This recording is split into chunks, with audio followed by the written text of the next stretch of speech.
Bismillahirrahmanirrahim. Wa yuqalu man akala syubhat niku. Bismillahirrahmanirrahim. Wa yuqalu lan den ucapaken. Apa man akala syubhah, man desa benai wong iku akala mangan sapa man. Asyubhata ing dunya syubhat, makanan syubhat. Siapa orang makan harta syubhat. Syubhat ini kurang jelas antara halal dan haram.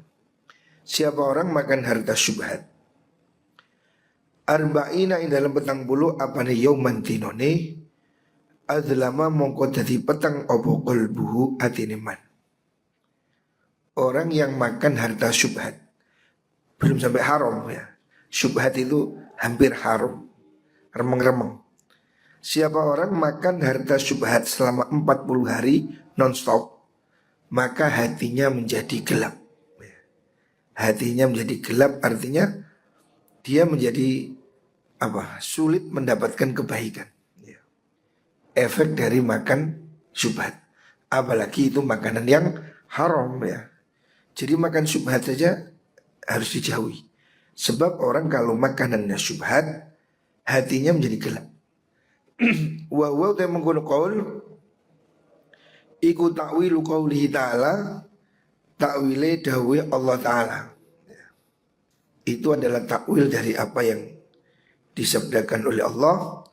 Kalla bal rana ala qulubihim ma kanu yaksibun.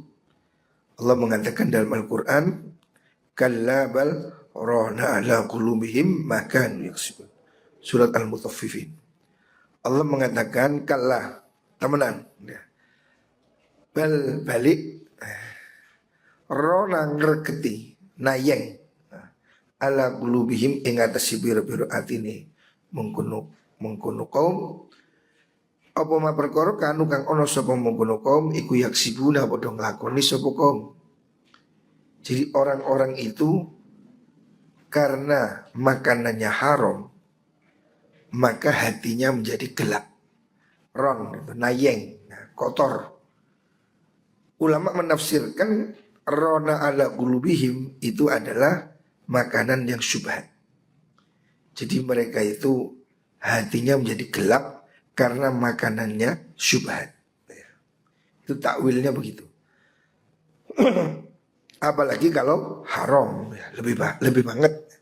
Makan barang syubhat membuat hati gelap, apalagi kalau makan yang haram.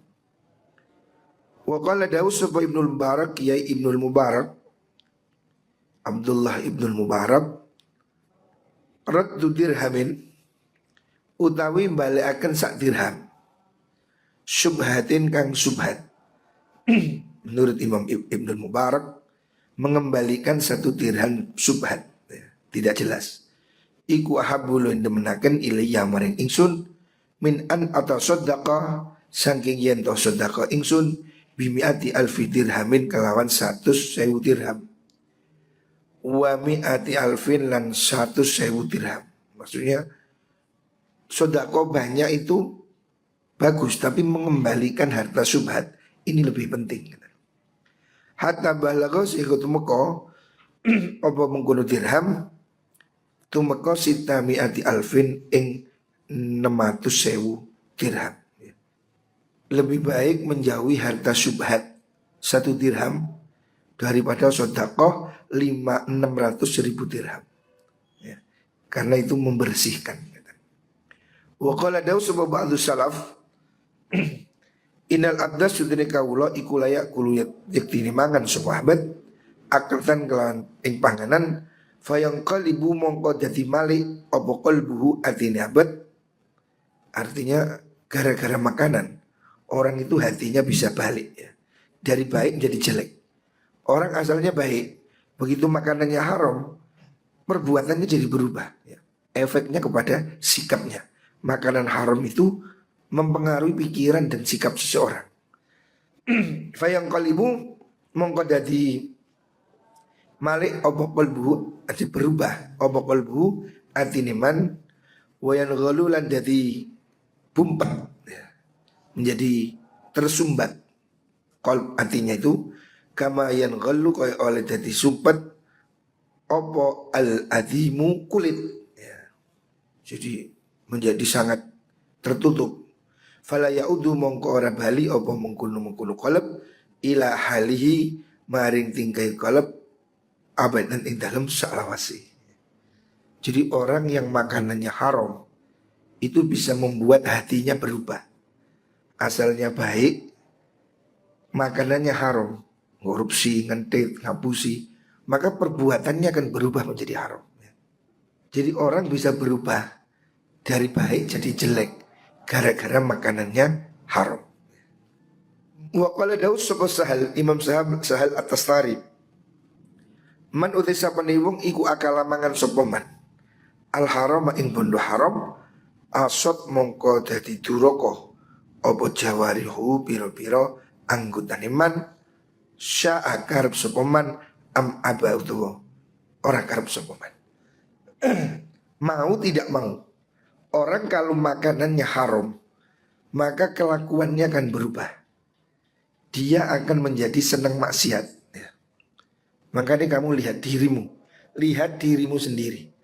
Kalau kamu itu diajak sholat kok berat, diajak ngaji wabot, diajak kebaikan kok sulit kamu, dioprak-oprak sampai belengar, koreksi ya. Apakah makananmu tidak halal?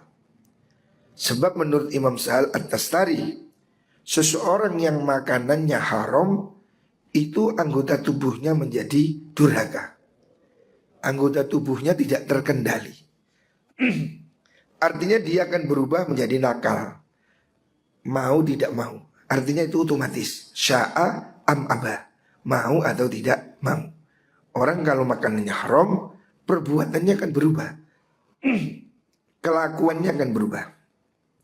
Alima ngawuri sapa wong aulam ya'lam utawa ora weruh sapa wong. Dia tahu atau tidak tahu ya. Kalau dia makanannya haram, perbuatan tubuhnya akan berubah. Makanya tidak heran orang asalnya baik. Ada orang asalnya baik ya. Kok berubah drastis? Berubah jadi nakal, berubah jadi uraan. Lihat apakah makanannya berubah. Kalau makanannya haram, perbuatannya menjadi cenderung durhaka. Waman utai sapani wong iku akala mangan supeman tu matahu ing makanani man halalan kelawan halal atau atmongkopat manut opo jawarihuhu piro-piro anggotani man wa wafaqat lan wa wufiqat lan den pitulungi opo jawarih lil khairati maring piro-piro kebagusan. Barang siapa makanannya halal ya, siapa orang makanannya kok halal, maka dia akan berubah. Anggota tubuhnya akan jadi baik dan dia mudah berbuat baik. Ini efek makanan. Jadi Imam Sahal At-Tastari mengatakan, siapa orang makanannya halal, maka anggota tubuhnya akan menjadi taat, menjadi senang berbuat baik ya. Dia menjadi energi untuk melakukan kebaikan. Sebaliknya barang siapa makanannya haram, asalnya baik tapi makanannya ganti haram, maka anggota tubuhnya akan berubah menjadi cenderung ingin berbuat maksiat. Menjadi berat diajak berbuat baik ya. Menjadi berbuat baik ini sulit. Makanya kita introspeksi diri kita sendiri. Apakah kita ini makanannya halal atau tidak? Kalau kamu merasa berbuat baik itu berat, kalau kamu merasa ibadah itu susah, mau diajak sholat itu berat sekali, diajak ibadah itu males sekali ya. Siapa orang kok menjadi ibadah itu sulit sekali, tidak tertarik berbuat baik, dan sebaliknya dia menjadi tertarik untuk berbuat jahat. Ini indikator apa? Makanannya tidak halal. Ini menurut Imam Sahal At-Tastari. Makanan itu mempengaruhi perbuatan. Siapa orang makanannya halal, maka akan mendorong dia berbuat yang halal dan dia mendapatkan energi untuk berbuat baik. Siapa orang makanannya haram, mencuri, korupsi, ngentit, ngapusi, maka dia anggota tubuhnya akan cenderung berbuat maksiat. Sulit diajak baik ya. Sadar atau tidak sadar. Itu kenyataan begitu. Wa qala lan dawu sapa ba'du salafi sebagian ulama salaf. Wa qala dawu sapa ba'du salafi sebagian ulama salaf. Inna awwala luqmatin sedune kawitane puluhan suapan nasi ya kul kang mangan ha ing lukma sopal abdu kawula sopal abdu kawula ndi terusane ndirek ha ya kul kang mangan sopal abdu kawula terus min halalin saking bondo halal min halalin saking bondo halal iku yughfaru den sepuro lahu kedue man apa ma perkara salafa kang ustisi apa ma min dzunubi saking pira-pira dosane wong atau abad itu. Efek pertama dari makanan halal, orang itu akan diampuni dosa-dosanya oleh Allah.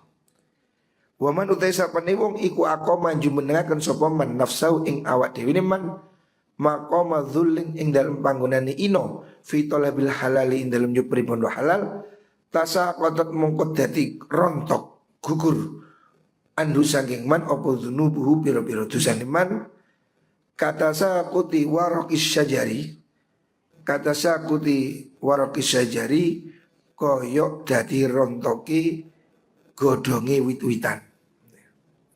Jadi orang yang makan harta halal dan dia mau bekerja keras, aqama nafsahu maqama dzullin, dia mau bekerja kasar, bekerja yang remeh ya tukang sampah kayak tukang apa, pekerjaan yang dianggap orang itu hina, tetapi dia mau lakukan itu demi makan harta halal.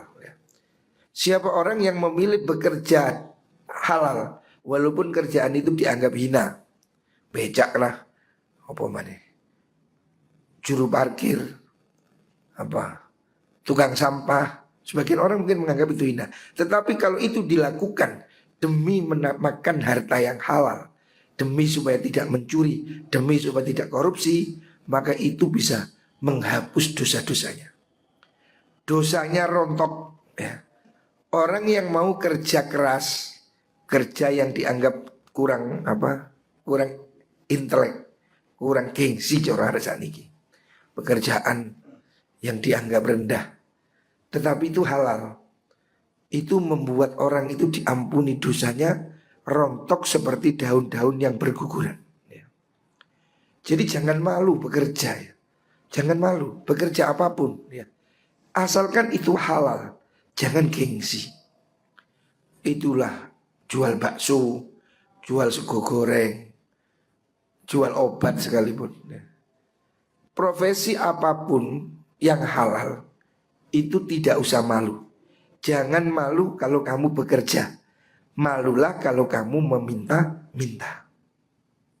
Siapa orang mau bekerja keras, kerja yang ya mungkin gengsinya rendah, dianggap ya tukang pemulung lah, tetapi itu dilakukan dengan betul, dengan niatan supaya nyari harta halal, maka dosa-dosanya akan diampuni oleh Allah ya. Dosanya dia bekerja dengan susah payah itu membuat dia diampuni oleh Allah, rontok dosanya seperti daun-daun yang berguguran. Warwilan dan riwayatakan fi athari salafi ing dalam athar riwayat dahwi ulama salaf annal wa'idho suduni wong kang juru bicara, maksudnya wa'idh itu mubalek kalau hari ini, penceramah, mustad. Bahwasanya apabila ada ustadz artinya ya gitu apa, dai mubalek ya. Karena iku kana ono sapa wa'id idza jalasa nalikani lungguh sapa wa'id linasi maring menungso qala mongko dawuh sapa ulama tafaqqadu niti sira min husan yang mengkuno al wa'id salasan ing perkara telu. Kalau kamu mendengarkan ada mubalek, dai, ustadz terkenal, lihat dulu 3 hal ya. Jangan gampang-gampang kepincut. Kalaupun ada mubalek, kalaupun ada pembicara ya, yang pinter, oke, lihat dulu 3 hal. Lihat dari dia 3 hal. Apakah dia itu konsisten menjadi kiai apa enggak ya. Mau kiai, habib, siapapun menjadi juru dakwah, teliti dulu 3 hal. Fa in kana lamun ono sapa mungkun wa'id iku mu'taqidan nekotaken al bid'ata ing penggawe bid'ah, fala tujalisuhu mongko aja ngancani lungguh sira hu ing mengkono wa'id. Pertama, milih kiai, milih guru, milih mubalek, apakah dia akidahnya benar apa tidak. Kalau dia itu penganut bid'ah, bid'ah dalam arti yang dolalah ya, bid'ah yang sayyi'ah. Umpamanya dia itu kok mubalek tapi apa? Ya bid'ah, main musik umpamanya. Itu termasuk bid'ah. Menurut sebagian ulama kan haram main gitar, main piano ya. Menurut Sulam Taufik minimal, menurut kitab Sulam Taufik, musik-musik itu kan bagian dari haram. Siapa orang yang dia melakukan bid'ah aneh-aneh ya, menyalahi sunnah, fala tujalisuhu ojo ngancani sirahu ing mengkono wa'id. Fa innahu sudene wa'id an lisani syaitani sanging lisani syaiton yang tiku ngucap sebuah mengkono wa'id. Pertama, kriterianya mubalek boleh didengar kalau dia berbuatnya sesuai dengan sunnah. Apabila dia meyakini bid'ah, sesuatu yang tidak benar, dia menyukai hal yang tidak sunnah, menyukai sesuatu bid'ah dalam arti bid'ah yang dolalah ya. Ngaji pakai musik, itu kan maksud bid'ah ya, tidak boleh. Sholat pakai bahasa Indonesia, atau apa yang menyalahi sunnah. Siapa orang walaupun pidatonya enak, walaupun masuk televisi sehari 3 kali, kalau kelakuannya tidak mencerminkan sunnah, jangan kamu dengar. Orang itu lebih dekat dengan lisannya setan, menurut Imam Ghazali ya. Wa ingkana lan lamun ono sapa wong, sapa sinten niku wau wa'id niku iku sayyi'ut tu'mati, kang olo rasane, maksudnya kalau dia itu bahasanya kasar ya, kaku, ndak enak didengar, fa'anil hawa mongko sawing saking hawa nafsu yang tiku ngucap sapa wa'id. Yang kedua, mubalik itu kalau jorok ya, contoh sing kalau sing sego sak pencuk ngene kok. Mubalik kok misa-meso. Itu nafsunya terlalu kuat. Dia tidak layak menjadi kiai. Di kriteria yang kedua itu kalau rasanya tidak enak, buruk, artinya nggak enak didengar. Saru, ngerti saru? Umpamane mubalik kok ngomongane bangsane meso, ngomong sing barang-barang sing contohnya ilok, ngomong sing jorok-jorok gitu, jembatan, artinya ngomong yang tidak layak, itu juga berarti menunjukkan dia masih dikendalikan hawa nafsu. Harusnya dakwah itu ya tidak boleh dengan caci maki ya.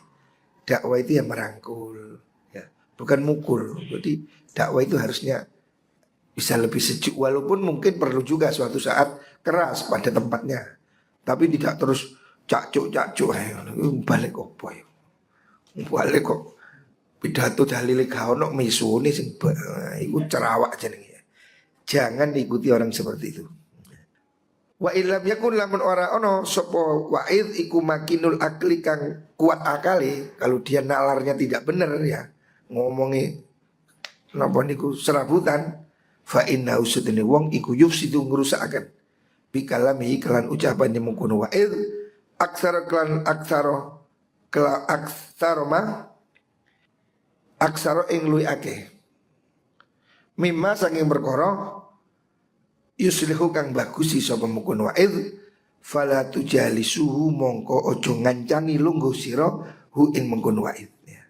Jadi ada 3 kriteria menurut Imam Ghazali. Seorang mubalek, seorang penceramah ya, walaupun itu terkenal ya. Mubalek ini jangan diukur terkenalnya ya. Dagelan ya terkenal ya. Artis-artis ya terkenal. Jadi ukurannya bukan terkenal ya. Jangan milih orang dari terkenalnya. Lelek sing wah iku lucu, ya cak lontong ae. Wih lebih lucu. Ngapain ngundang kiai? Ngundang cak lontong mari. Kirun bisa. Jadi mubalik ini jangan dinilai dari lucunya, keliru. Ilmunya, karena dia kan mengajak kebaikan. Lah, kriteria kiai yang layak didengar itu ada 3. Yang pertama, dia harus menetapi sunnah. Kalau dia meyakini sesuatu yang bid'ah, bid'ah yang dolalah, penganut bid'ah, jangan didengar. Itu dia lebih dekat dengan setan. Ini ada, ya ada. Mubalik itu sing, ya mungkin tidak tahu saya. Kelenik. Wah dia itu apa?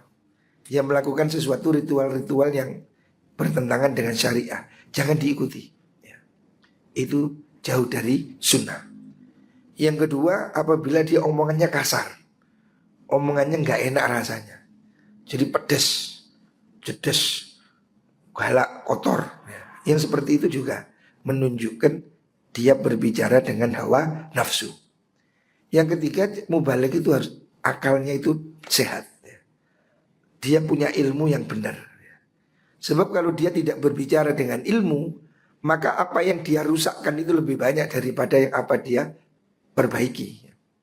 Artinya dia ini lebih berpotensi rusak daripada mengajak kebaikan. Kalau dia tidak punya nalar sehat, akal sehat, ilmu yang benar.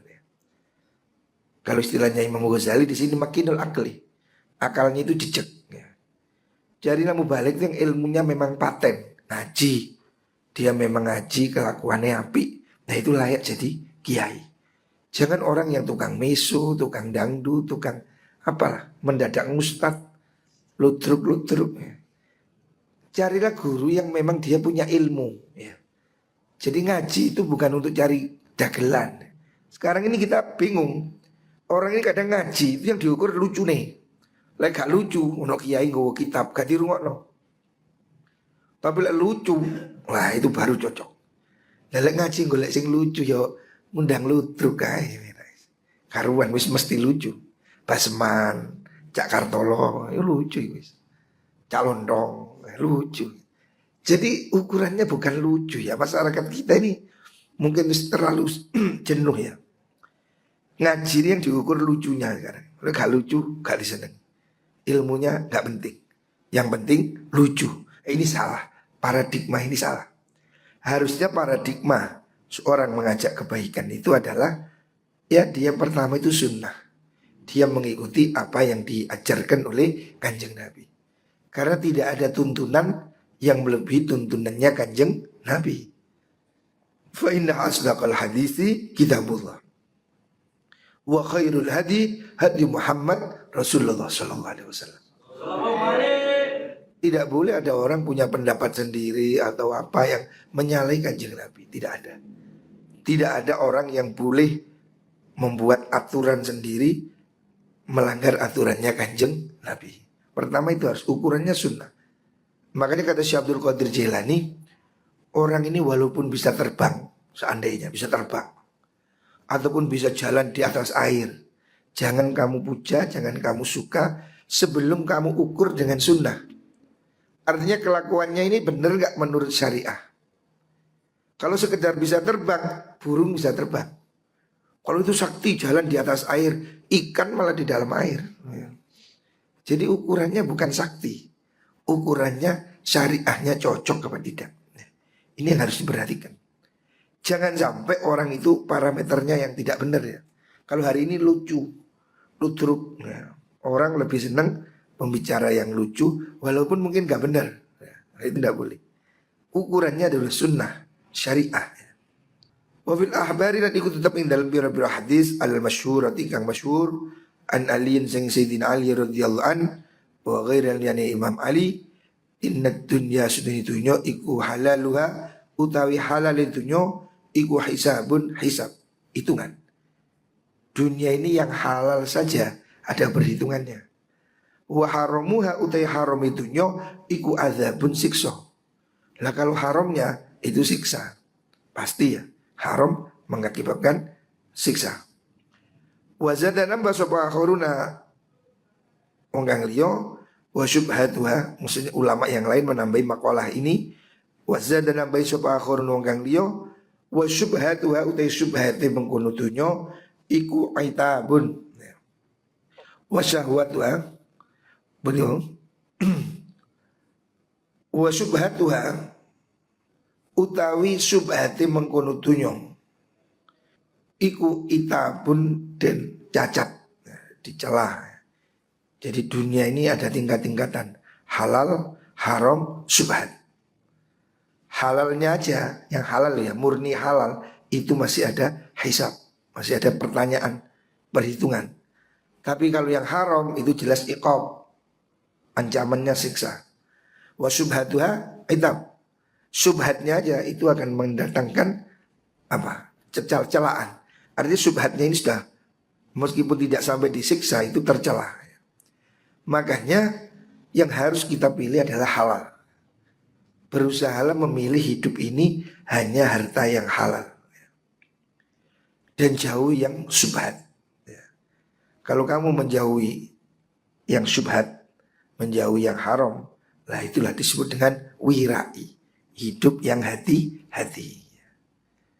Siapa orang makannya itu halal, maka pikirannya halal, perbuatannya juga halal. Dan itu akan membuat dia menuju ke arah surga. Karena semua hidupnya jadi baik. Dengan makanan baik, hidupnya baik, pikirannya baik, perbuatan baik. Membuat baik juga menjadi mudah. Maka orang itu akan dituntun menuju surga. Sebaliknya kalau orang itu makanannya haram, pekerjaannya haram, wah ini sulit. Membuat pikirannya haram, cita-citanya halal yang haram, dan itu membuat dia masuk neraka. Na'udzubillah. Moga-moga kita semua diberi rezeki yang halal, diberi rezeki yang barokah. Amin Allahumma